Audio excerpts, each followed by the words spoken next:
भारतीय परंपरा में 4 पुरुषार्थों का उल्लेख आता है। धर्म, अर्थ, काम और मोक्ष। इनमें मोक्ष हमारा ध्येय है, जो धर्म के माध्यम से उपलब्ध होता है। इसलिए मोक्ष को धर्म में अंतर्भूत करके गृहस्थों के लिए 3 पुरुषार्थों के सेवन का उपदेश किया गया। धर्म, अर्थ और काम।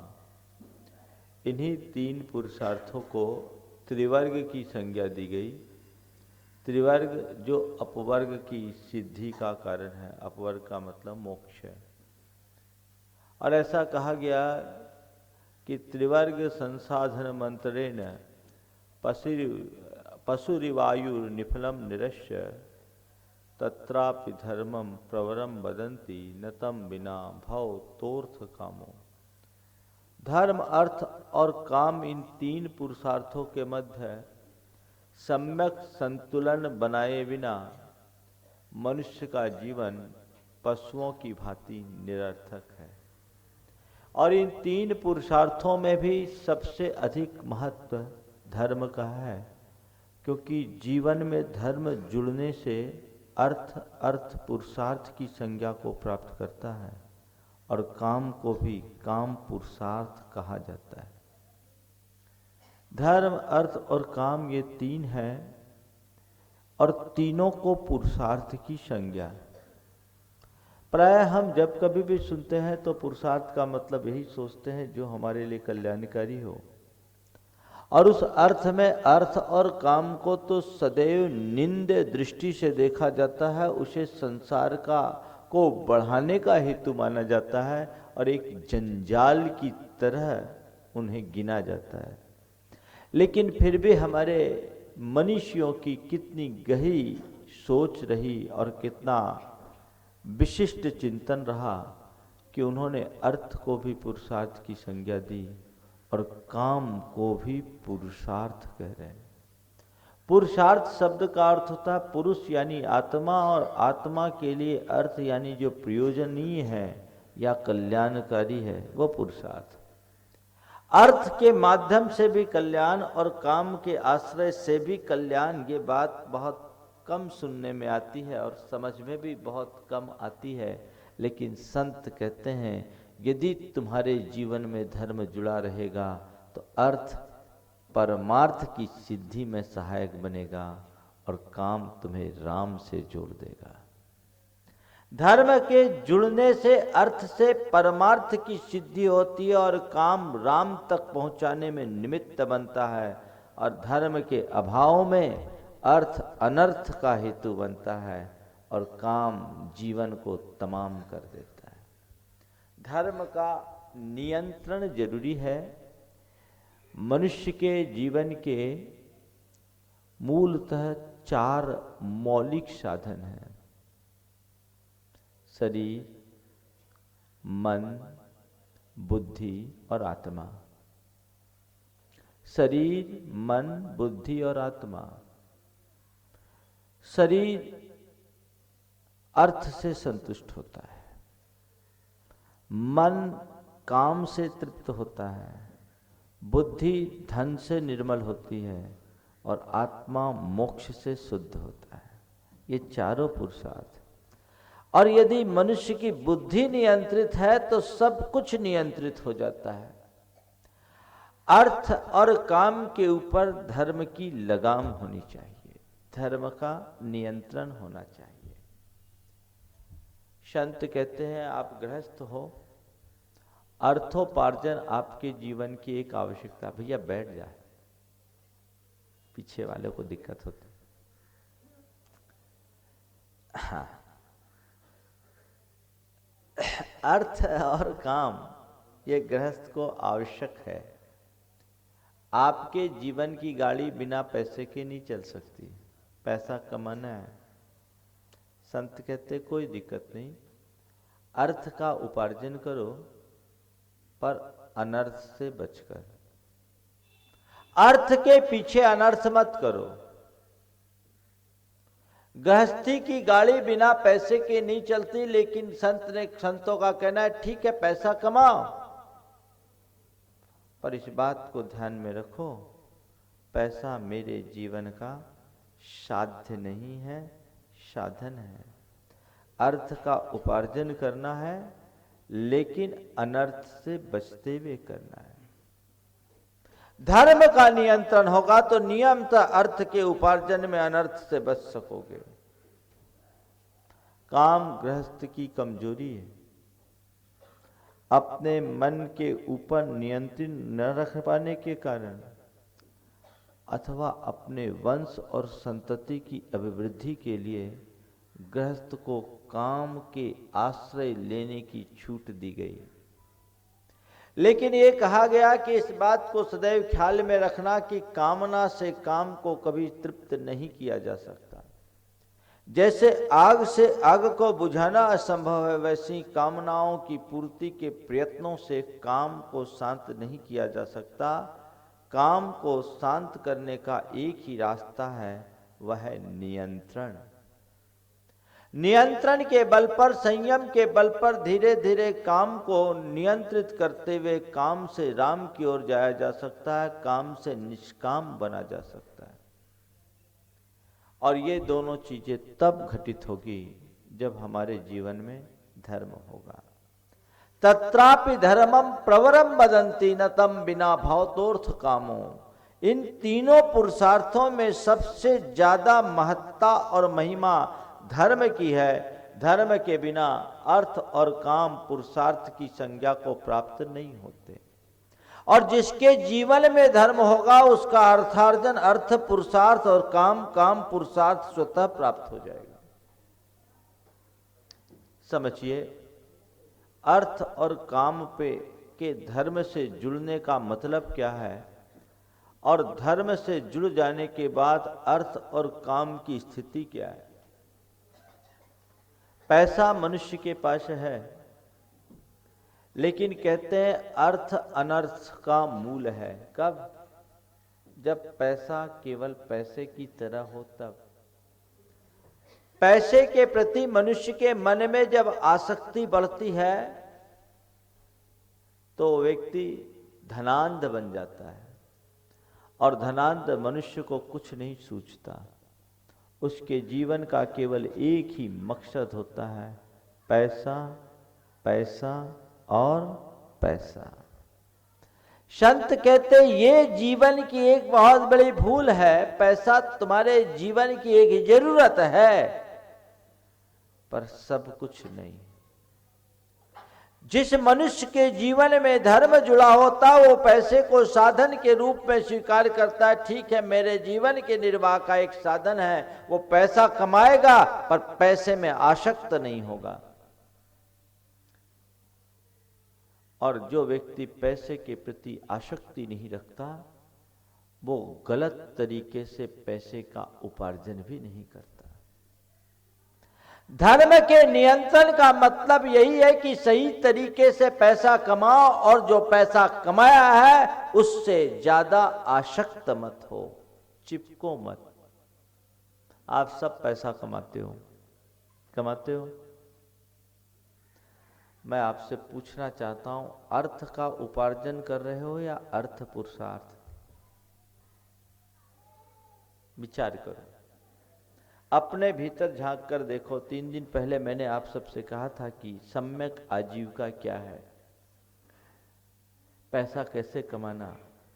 अपने मन में झांक करके देखो कि आप पैसा कमा रहे हो या अर्थ पुरुषार्थ की सिद्धि कर रहे हो। मतलब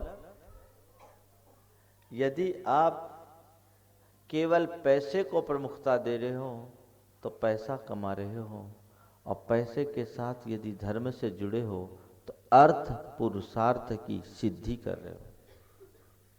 अंतर क्या होगा?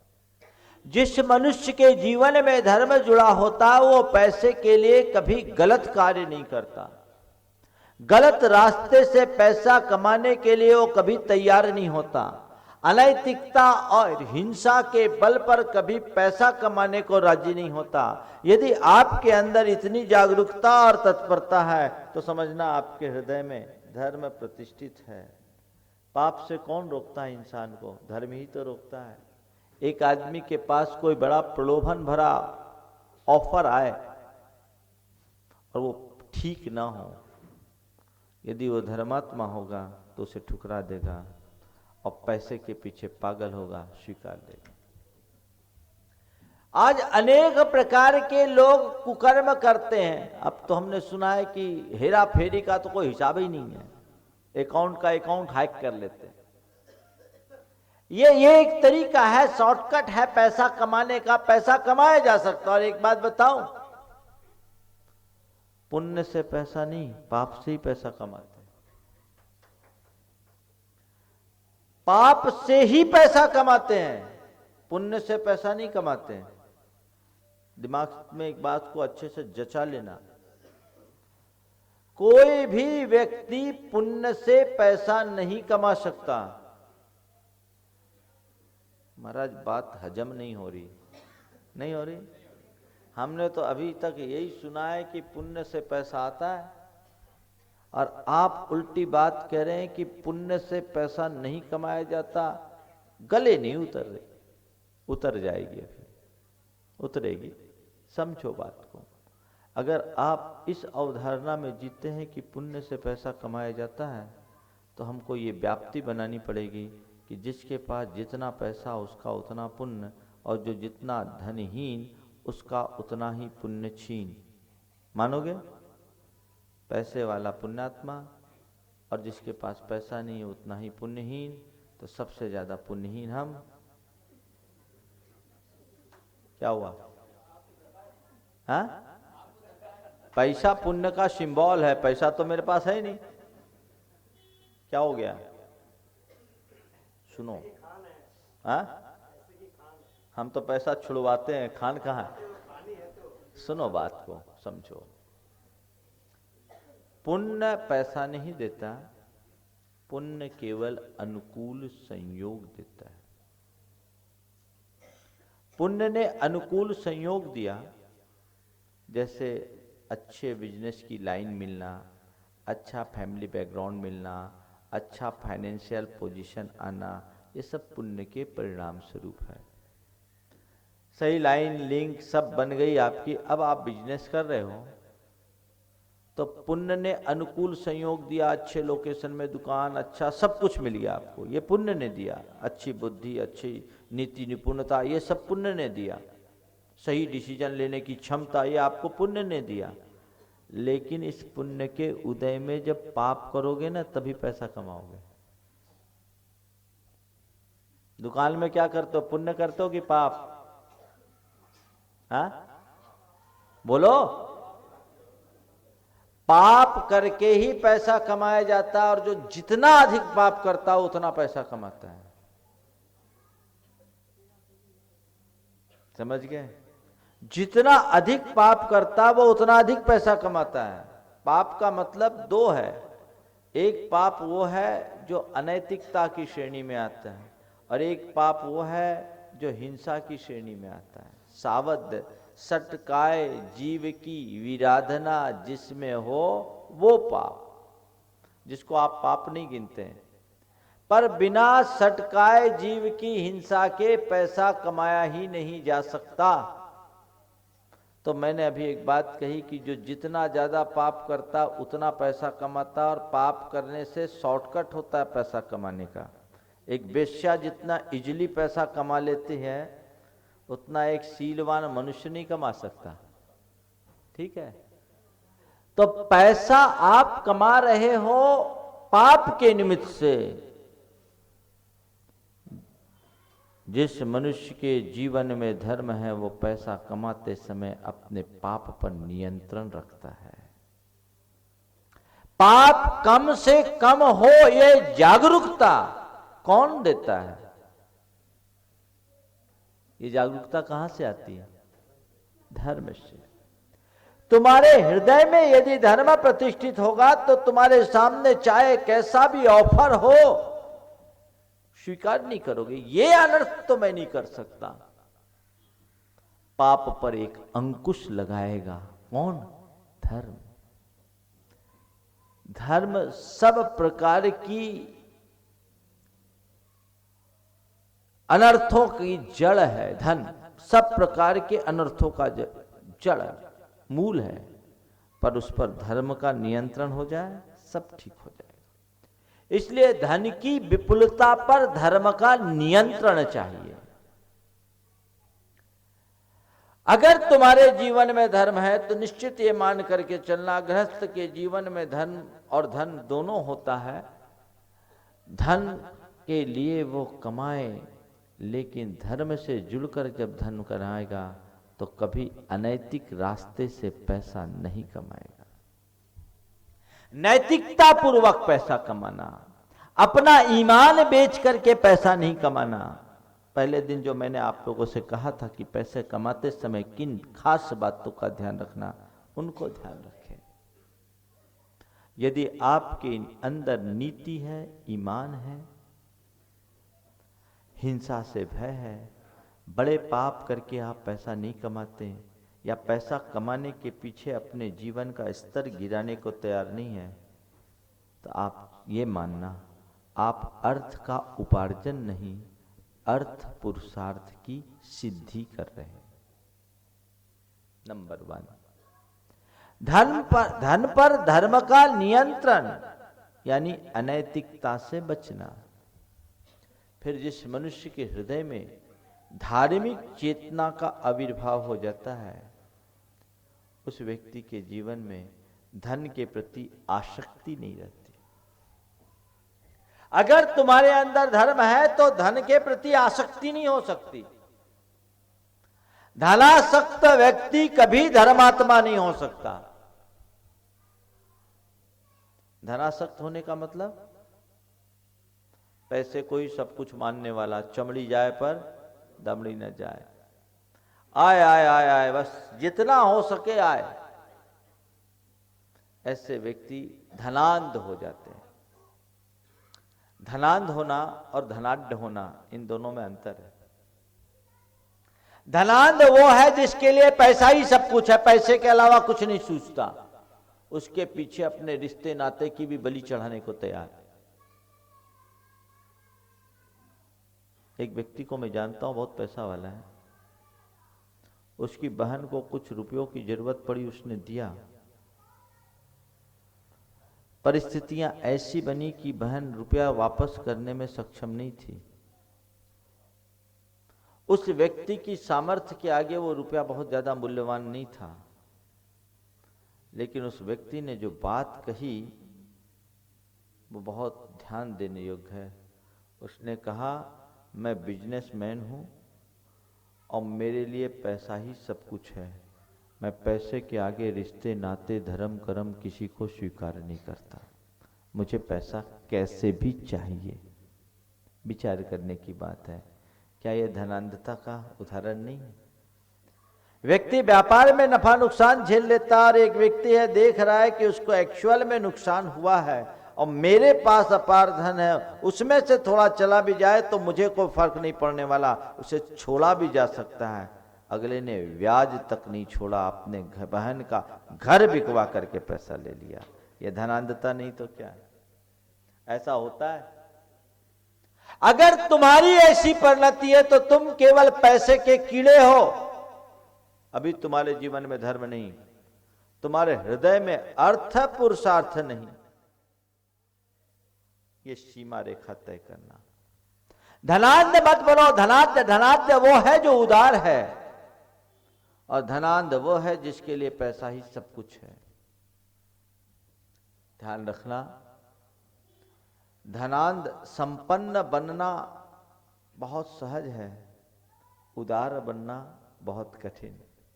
पैसे वाले लोग खूब मिल जाएंगे, लेकिन पैसे के साथ उदारता अपनाने वाले लोग बहुत विरले होंगे। पर ध्यान रखना, केवल पैसा कमाने से सब कुछ नहीं होता। पैसे वाले को लोग पहचानते हैं और उदार व्यक्ति को लोग हृदय से चाहते हैं। आप क्या चाहते हो? लोग आपको पहचाने या लोग आपको चाहे? हाँ? लोग आपको पहचाने या लोग आपको चाहे? क्या चाहोगे? चाहे। तो उसका रास्ता क्या है? कमाओ तो लगाओ। धनाढ्य मत बनो, धनाढ्य बनो। धनाढ्य होने के बाद व्यक्ति जिस अनुपात से कमाता है उसी अनुपात से उसका सदुपयोग भी करता है। एक आदमी पैसे वाला था, ब्याज बट्टे का काम था। जिनको पैसा ही सब कुछ लगता उनको पैसे के अलावा कुछ नहीं दिखता। बीमार था, काफी देर से बेहोश था। थोड़ी देर बाद उसे होश आया। उसके बच्चे उसकी सेवा में थे। बेटे ने कहा कि पिताजी, अब आपका आखिरी समय है, आप भगवान का नाम जपो। पिताजी, आपका आखिरी समय है, आप भगवान का नाम जपो। उसने कहा, अच्छा याद दिलाया बेटा, भगवान दास चौधरी के 40,000 बाकी हैं, ब्याज समेत वसूल ले।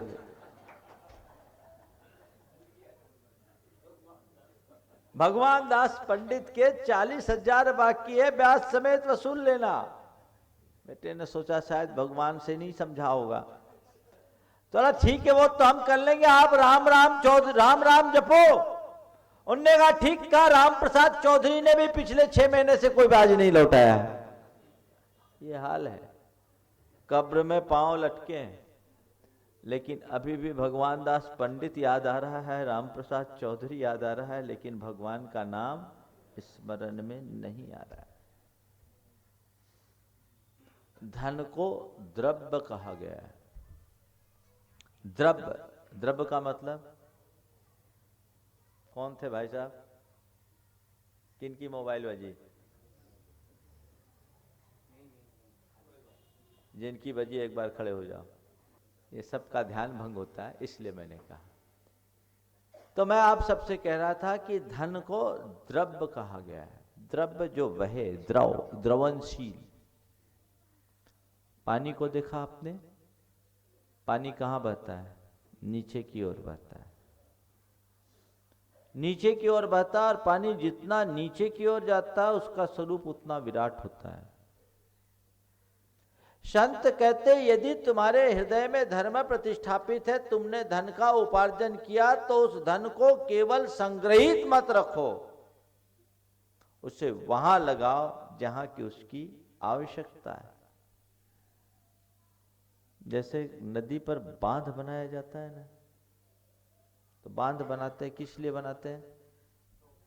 पानी को, तो पानी को रोकने के लिए बांध बनाया जाता है क्या? पानी को रोके रखने के लिए बांध बनाया जाता है क्या?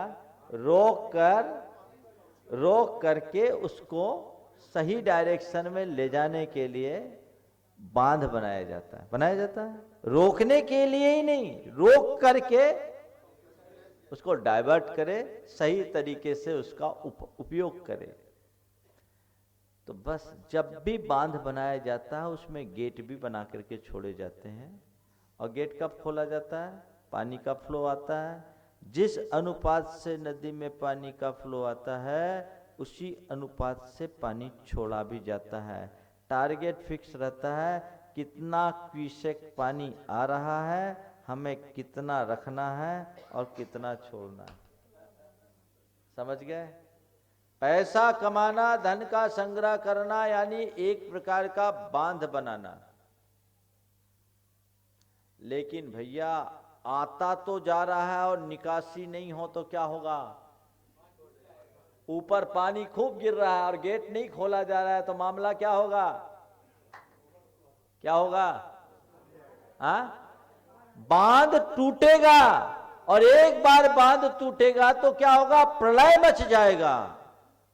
ध्यान रखना, जिस अनुपात से पैसा कमा रहे हो उसी अनुपात से पैसे का सद्व्यय करते रहोगे, तुम्हारे जीवन की मर्यादा का बांध कायम रहेगा। और यदि केवल संचित करते रखोगे तो ये मर्यादा का बांध टूटेगा और जीवन तहस नहस हो जाएगा। इसलिए इस मर्यादा के बांध को मजबूत बनाए रखो। जिस अनुपात से कमाई हो रही है उसी अनुपात से उसका सदव्यय होना चाहिए। धर्मात्मा जीव तो अवसर तलाशता है, कब मौका आए और मैं अपने रुपयों का सदुपयोग करूं। उसको दान देने में हर्ष होता है, पैसे का सदुपयोग करने की उमंग होती है, अपने आप को ऐसा करके कृतार्थ महसूस करता है। ये चेतना किसने जगाई? धर्म ने। जिसके हृदय में धर्म होगा वो हमेशा ऐसे कार्यों के लिए तत्पर होगा, और जिसके हृदय में धर्म नहीं होगा, दूसरों के दबाव प्रभाव में आकर दे भी देगा तो बाद में मन महसूसेगा फंस गए, आज फंस गए। तो धर्म से नियंत्रित अर्थ होने पर अनर्थ नहीं होता, आसक्ति नहीं होती। अपने हृदय में इस धर्म की प्रतिष्ठा करो जो तुम्हें आसक्ति से बचाए, पाप से बचाए, अनर्थ से बचाए, जीवन के कल्याण का इसके अतिरिक्त और कोई दूसरा रास्ता नहीं। एक बात बताऊं, धर्म विमुख होकर के जो लोग धनार्जन करते हैं ना, उनकी स्थिति बड़ी गंभीर हो जाती है। पैसा वो कमाते हैं पर पैसे का सुख नहीं भोग पाते। आपने देखा होगा कई लोग ऐसे हैं जो ढेर प्रकार की अनैतिकता और अनाचार करते हैं, खूब पैसा कमाते हैं। आज के जितने नेता और भ्रष्ट अधिकारी हैं उनके पास पैसा तो बहुत है, लेकिन आप उनके जीवन में झांक कर देखो, क्या वे सुख भोग रहे हैं? पैसा है लेकिन सुख नहीं है। क्यों नहीं है? क्योंकि धर्म नहीं है। गलत रास्ते से पैसा कमाए हुए व्यक्ति के जीवन में कभी शांति आ ही नहीं सकती। 24 घंटे टेंशन है, और ऐसे लोगों को सबसे बड़ी चिंता तो अपने पैसों को संभालने की होती है। पैसा कमा तो लिया, खपाए कहां, किसको दे, कोई रेड ना पड़ जाए, कोई चक्कर में ना फंस जाए, तनाव। इसलिए नीतिकार कहते हैं, न सीदन अपि ही धर्मेन मनो अधर्मे निवेशिये अधार्मिका नाम च पापा नाम आसु पश्चन विपर्ययम्।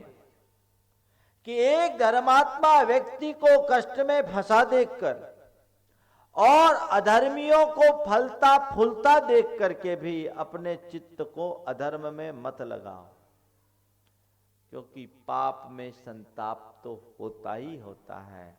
धर्म होगा सब साफ हो जाएगा। इसलिए अर्थ के उपार्जन के साथ धर्म का अंकुश, धर्म का नियंत्रण। आप मकान खड़ा करते हैं, आपके यहाँ तो मल्टी बनती है, बड़ी बड़ी हाई रेंज की, हाँ, मल्टी स्टोरी बड़ी बड़ी बिल्डिंगें बनती हैं। तो मैं आपसे पूछता हूं, बिल्डिंग जितनी ऊंची बनती है उनकी नींव कैसी होती है? क्या होती है?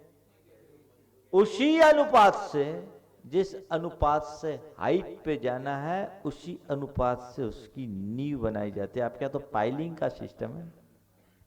नींव, क्या जरूरत है नींव बनाने की? बिल्डिंग खड़ी कर दो, क्या हुआ? कमजोर नींव का सुंदर महल भी टिकाऊ नहीं होता। आप इस चीज को जानते हैं, मानते भी हैं। तो नींव कमजोर नहीं होनी चाहिए, नींव मजबूत होनी चाहिए। जैसे एक बिल्डिंग की नींव के लिए आप समझदारी रखते हैं, जिंदगी की नींव के लिए भी समझदारी रखो, जीवन धन्य हो जाएगा। ये नींव है, फाउंडेशन है। फाउंडेशन मजबूत हो, तुम्हारी धर्म निष्ठा जितनी गहरी होगी तुम जीवन में उतनी उन्नति कर सकोगे। अर्थ और काम से संतुष्टि भी तभी मिल सकती है जब धर्म की निष्ठा गहरी हो, उसके अभाव में नहीं। इसलिए धर्म नियंत्रित अर्थ है।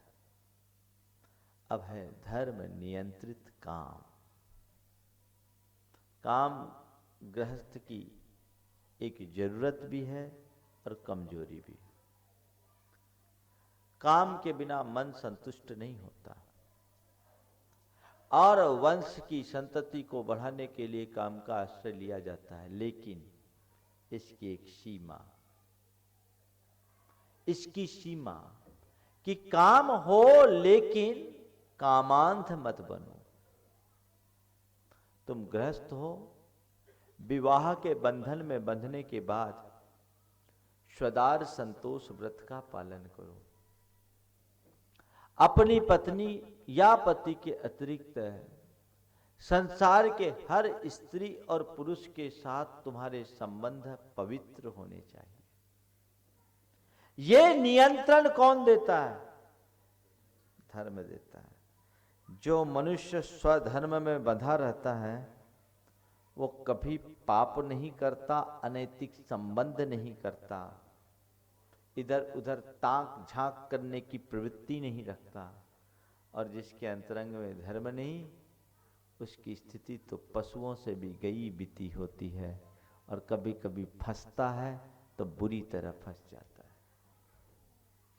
काम अगर गृहस्थ का आश्रय लेता है तो ठीक है, ये काम काम में नहीं संयम में है। इस काम को मुझे धीरे धीरे धीरे धीरे संयम के बल पर नियंत्रित करना है, और एक अवस्था में इस काम से निष्काम अवस्था तक जाना है। ये उसकी दृष्टि होती है तो वह स्वदार संतोष व्रत का पालन करता है, और यही गृहस्थ का ब्रह्मचर्य है। स्वदार संतोष व्रत ही गृहस्थ का ब्रह्मचर्य है। अपने स्त्री के अतिरिक्त संसार की हर स्त्री में मां, बहन और पुत्री जैसा रूप देखना, और अपने पति के अलावा संसार के हर पुरुष में पिता, भाई और पुत्र जैसा रूप देखना, ये धर्म के कारण ही संभव है, अन्यथा नहीं। आजकल तो ये सारी मर्यादाएं टूट रही है, रिश्तों की पवित्रता खंडित होते जा रही है।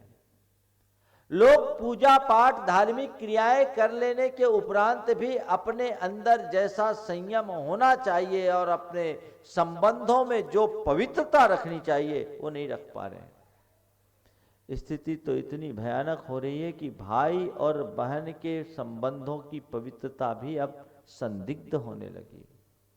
संस्कार नष्ट हो रहे हैं, इसलिए क्योंकि आप आज का इन्वायरमेंट खराब हो रहा है। संगति के कारण संस्कार भी नष्ट हो जाते हैं।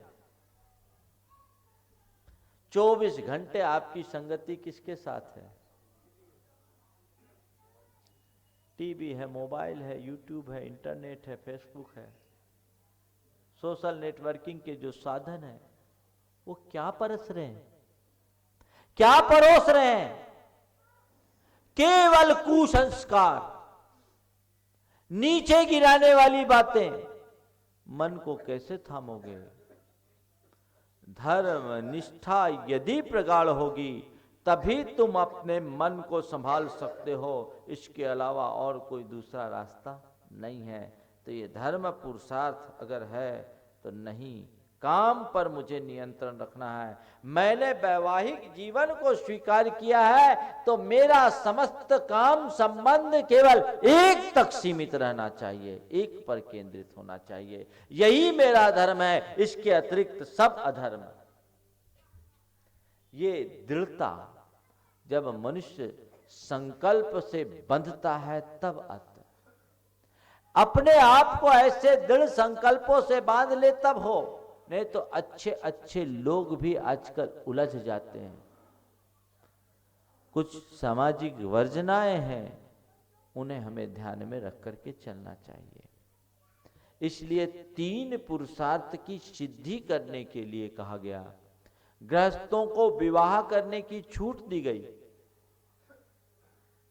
और विवाह करने की छूट देने के बाद यह कहा गया कि वो विवाह के बाद ही त्रिवर्ग का पालन कर सकता है। और एक बहुत गहरी बात कही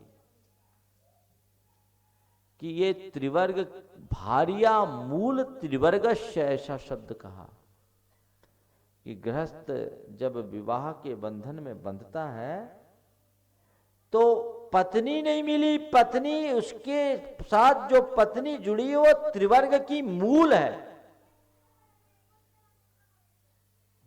कितनी गहरी दृष्टि।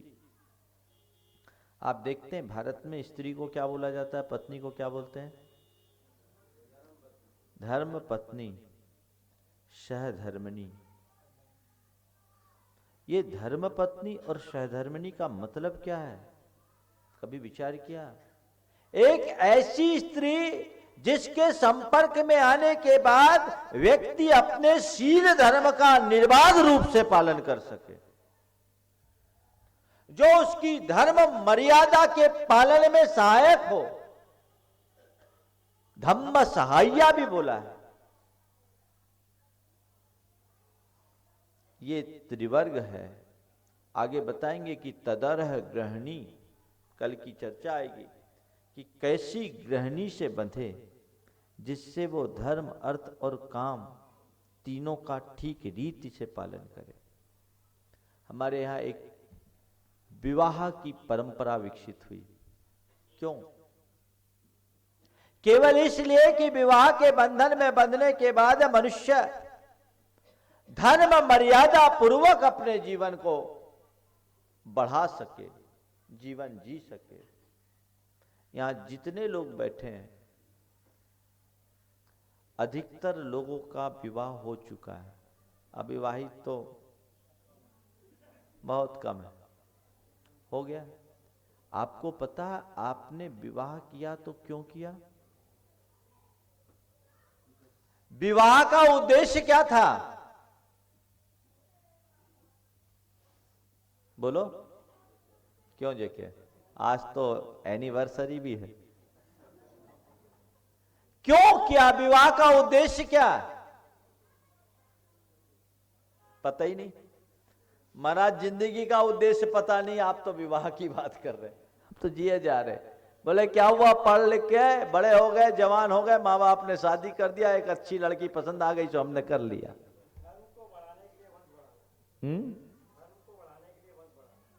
आपने कितना धर्म बढ़ाया शादी के बाद, वंश तो बढ़ा दिया।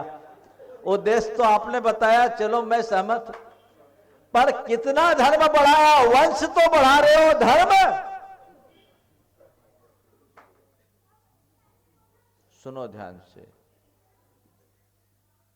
3 उद्देश्य विवाह के बताए गए।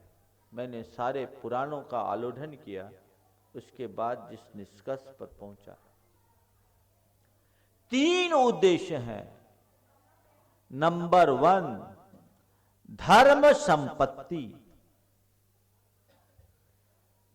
नंबर 2 प्रजा उत्पत्ति, और नंबर 3 रति।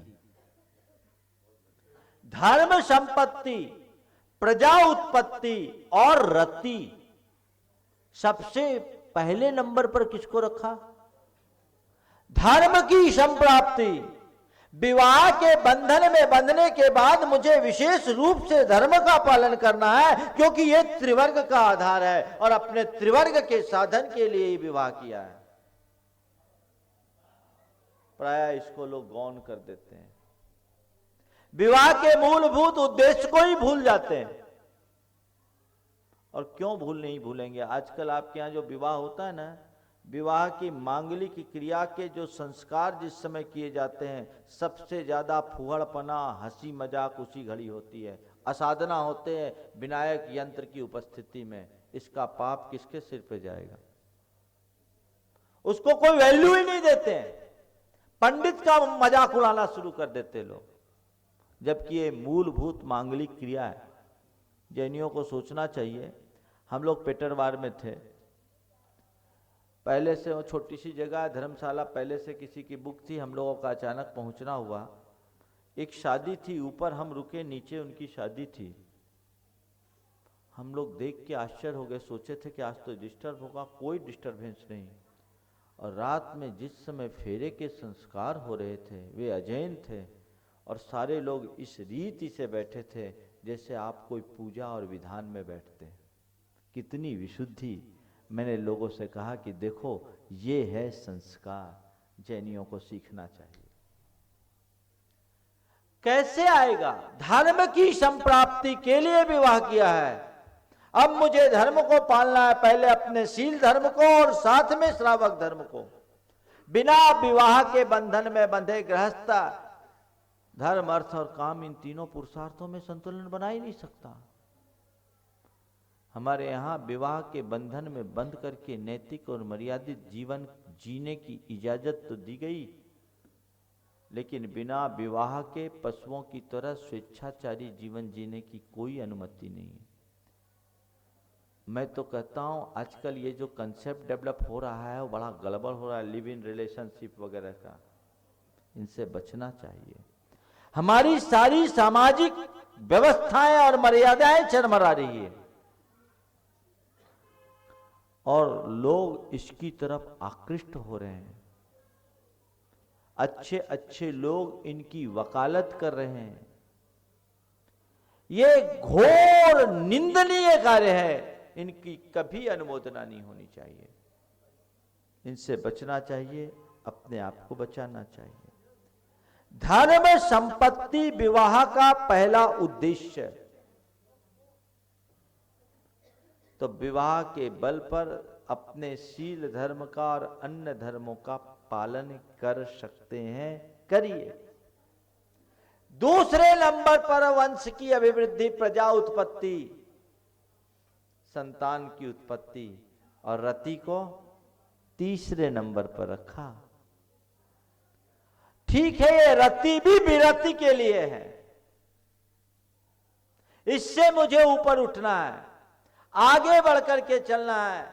गृहस्थ है, अपने गार्हस्थ्यिक दायित्वों का निर्वाह करते हुए जब तक मैं हूं तो हूं, और धीरे धीरे ऊपर उठ करके मुझे संयम की राह पकड़ना है।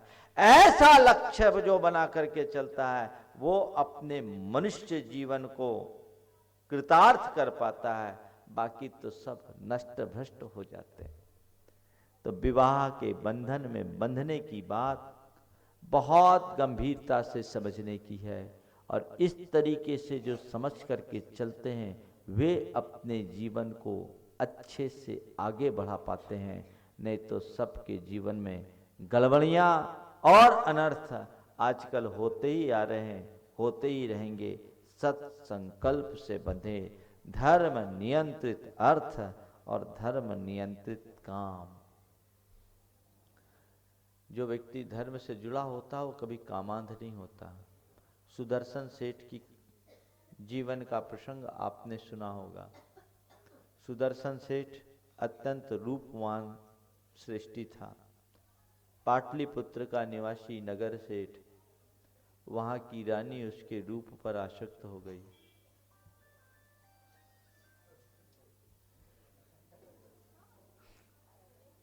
प्रवचन सुन रहे हो तो प्रवचन सुनने के लिए आए हैं, उस मानसिकता के साथ आइए ताकि आनंद आए। सबका ध्यान भंग होता है। मैं आप सबसे क्या कह रहा था? सुदर्शन सेठ, रानी उनके रूप पर आसक्त थी और एक बार छल पूर्वक उसे अपने पास बुलवाया और अपने मनोभावों को उसके समक्ष रखा। सुदर्शन सेठ सुना तो एकदम सहम गया, लेकिन बहुत चतुराई से काम लिया और उसने अपने आप को नपुंसक बताकर उससे पिंड छुड़ाया कि मैं तो नपुंसक हूं, तुम्हारे प्रस्ताव को रानी का मंसूबा पूरा नहीं हुआ। बाद में जब रानी को पता चला कि नहीं सुदर्शन सेठ के तो संतान भी है, मुझसे झूठ बोला, तो फिर किसी बहाने सुदर्शन सेठ को बुलवाया और कहा, दबाव डाला कि नहीं तुम्हें मेरे साथ सहवास करना ही पड़ेगा। सुदर्शन सेठ ने इनकार किया तो तिरिया चरित्र दिखाकर सुदर्शन सेठ को फंसा दिया। तिरिया चरित्र जानते क्या होता है ना? बता दूं।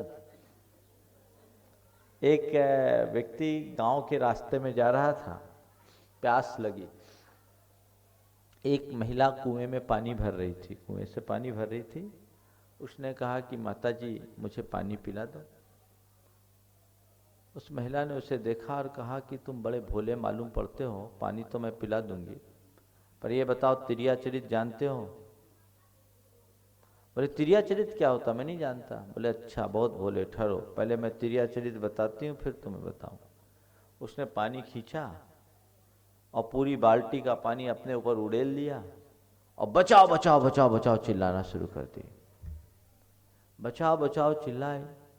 अगल बगल में खेतों में काम करने वाले सारे लोग लट्ठ लेकर आ गए। सोचा कि इस व्यक्ति ने इसके साथ छेड़छाड़ किया है और उस युवक को पीटने ही वाले थे कि दोनों हाथ आगे करके ऐसा अनर्थ मत करो, ऐसा अनर्थ मत करो, ऐसा अनर्थ मत करो। बोले क्या हुआ? बोले भाई इसी ने तो मेरी जान बचाई, मैं तो कुएं में गिर गई थी, मैं कुएं में गिर गई थी, इसने निकाल करके मेरी जान बचाई। ये है तिरिया चरित्र।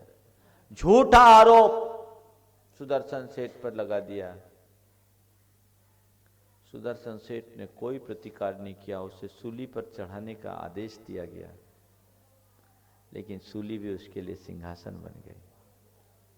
वैराग्य हो गया सुदर्शन सेठ को, वो मुनि बन गए और एक वेश्या उनके मुनि जीवन में आसक्त हुई, पर वो वेश्या से प्रभावित नहीं हुए, वेश्या उनसे प्रभावित होकर के सन्मार्ग में लग गई।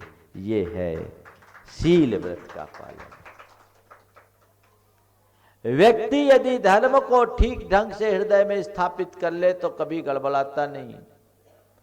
काम का आश्रय आप ले, लेकिन धर्म को न भूलें। ये संकल्प ले कि सदार संतोष व्रत का पालन मैं दृढ़ता से करूं, किसी भी हालत में मैं कभी कोई अनैतिक संबंध नहीं करूं। आजकल विवाह पूर्व और विवाहेतर संबंध बड़े चिंता के विषय बनते जा रहे हैं। दो के बीच में जब तीसरा आकर ट्रायंगल बना देता है तो सारा जीवन का सत्यानाश हो जाता है। और आए दिन आप मीडिया में तो देखते हैं अच्छे अच्छे रसूखदार लोग कैसे फंसते हैं, हालत खराब हो जाती है। अपनी धर्म मर्यादा, संयम मर्यादा का जब तक हम पालन नहीं करते तब तक जीवन का कल्याण नहीं हो सकता। इसलिए धर्म से नियंत्रित अर्थ और धर्म से नियंत्रित काम के मूल को समझे।